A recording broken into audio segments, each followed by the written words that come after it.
So I've made a lot of bad decisions in the past 6 years with my business. Today's story is going to be the worst one I've ever made. Before I get into this decision, let me give you some backstory. My first year in business, I was fortunate enough to land a big contract that was around $80,000 a year, mowing 70 rentals and 3 office parks. Because this was my first year in business, this ended up being my main source of income.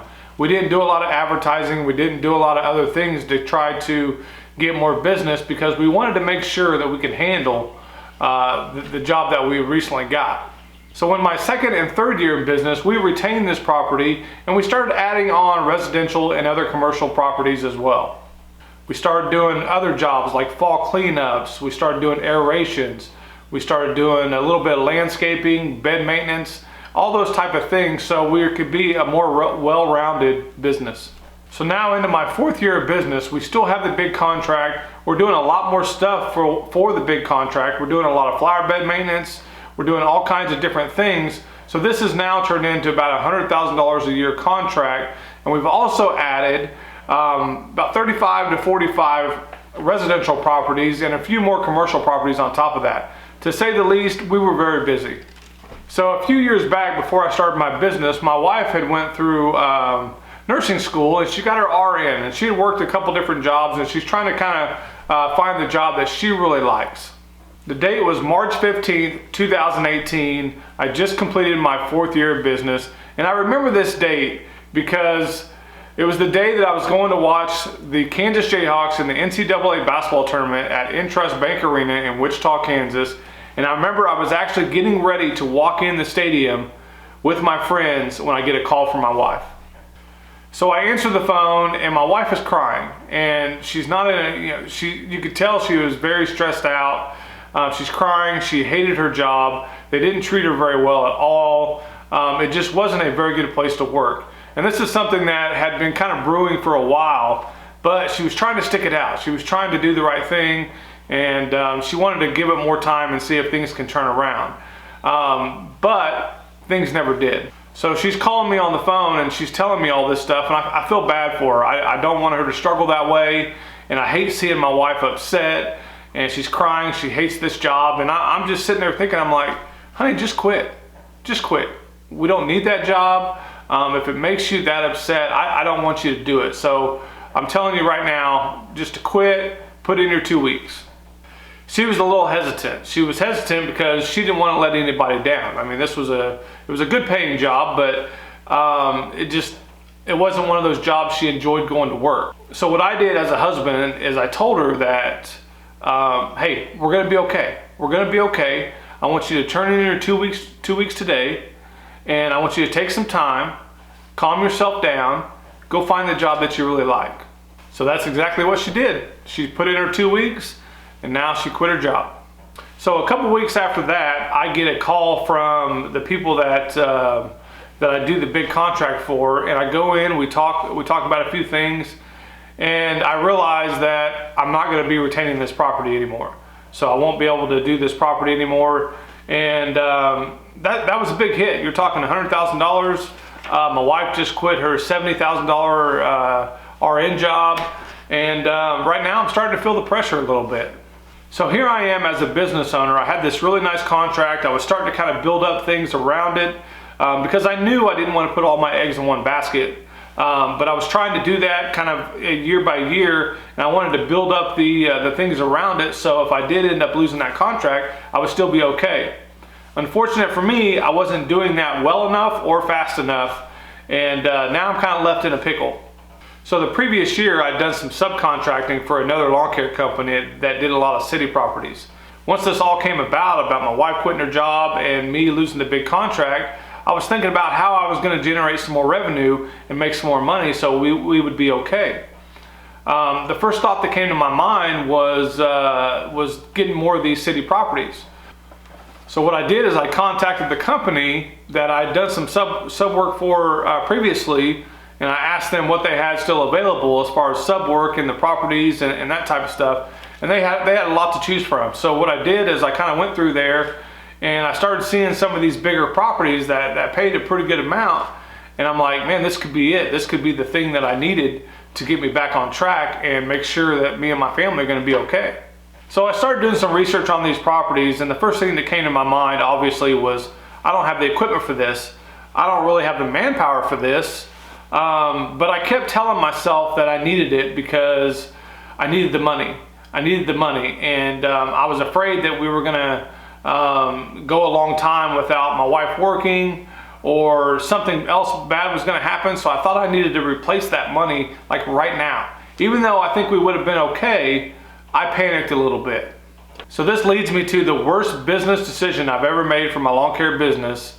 And it all started with 2 words that usually end up in trouble. Why not? So I get these big properties, we're gonna mow them. On the first day we go out there, I have 4 guys with me, I believe I did, and we pull up to this property, and my initial thought was, I screwed up. These things are huge. They're massive. They're big properties, and you just don't realize it until you start mowing, and you realize that you're not making a dent in this thing with a 60-inch mower or a 52-inch mower. But you know what? I was bound, I was determined, I was gonna get these done because I knew that's what I needed to do. So for the first couple months, we struggled, we worked a lot of hours, we dealt with a lot of issues, but we got them done. So the next big hurdle we had to get over was the payments for these properties weren't coming in the way I expected them to. So now I have 5 guys that's working for me that's expecting a paycheck every single week. And now I'm really starting to realize the struggle is real. Another thing that we struggled with is people not showing up to work. These payments are late. Everything just kind of started to feel like it was just crashing down on me. And I didn't know what to do except for just to keep going, keep fighting. And I thought the best would come out in the end. Another big thing that was becoming a problem was because I was working a lot of hours and I was trying to get these properties done. I was working sun up to sun down. Well, my home time, my family time was kind of dwindling. And I have my wife over here talking about, hey, we don't see you anymore. And we're not seeing any increase in money either, so why are you doing this? At that time, I just kind of felt like, everybody was against me. I didn't know what to do. I was just gonna keep fighting. But I understood where she was coming from.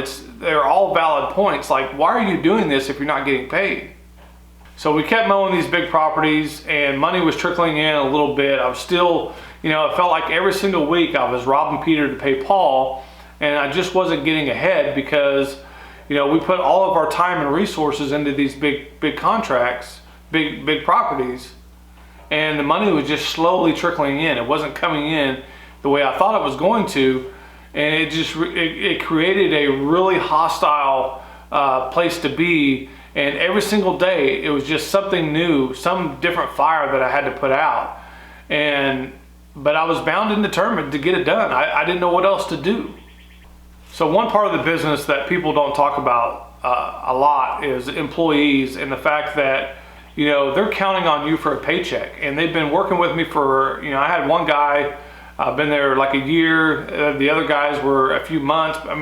They were starting to become invested, and they trusted me and they counted on me for that weekly paycheck. They have wives at home, they have kids at home that they're trying to put food on the table for and put a roof over their head, and I'm the one that's supposed to be helping them do that.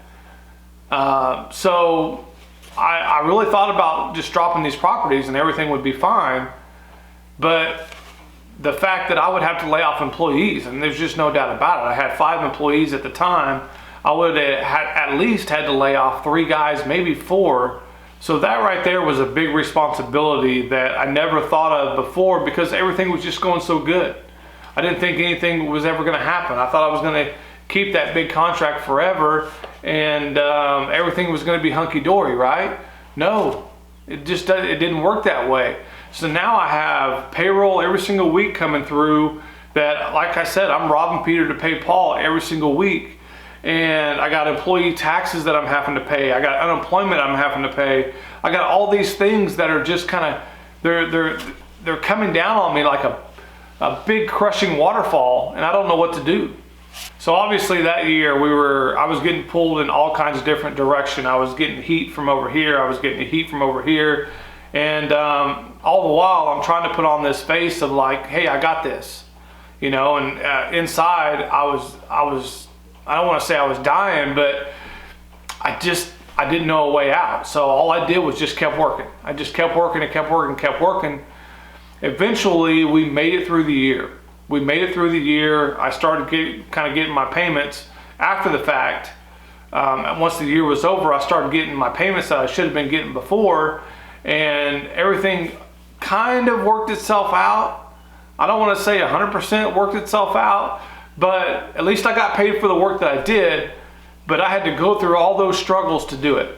And the one thing I regret the most is, you know, doing that to my family and the hardship I put on them of me not being there and them not seeing any benefit of me being gone whatsoever. And, you know, we all say money can't buy you love, money can't buy you happiness, and I believe that. But at least if somebody's gone, there's something, right? There's something. But at that time, they were getting the shaft, and I realized that. So that is my worst lawn care business decision. But here's one thing I want to tell you. If I had everything to do over again, would I change that? Would I not make that decision? I don't think so. I think I learned a lot from that decision. That decision actually brought me back home, brought my shop back home. That's when I decided to downsize my company. I wasn't going through that anymore. I was going to downsize the company. I was moving back to the house. And honestly, me, my wife, my family, we couldn't be happier that I'm back here at my house. Even though I still have to put in some hours sometimes, I have to work a little bit harder, I'm at home.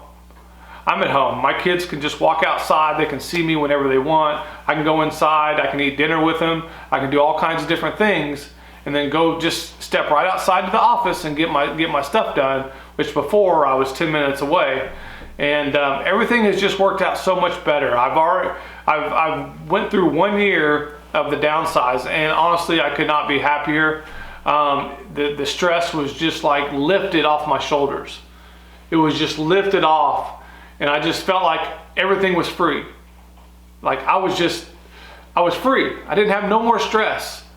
And that's what I wanted for my business. And it took me 5 years to figure it out. It took me 5 years to figure it out, and one really, really, really bad year to figure out what I really wanted from this business. And I'm glad it happened because it brought me to this point. And like I said, I learned a ton from that experience that I will never ever forget.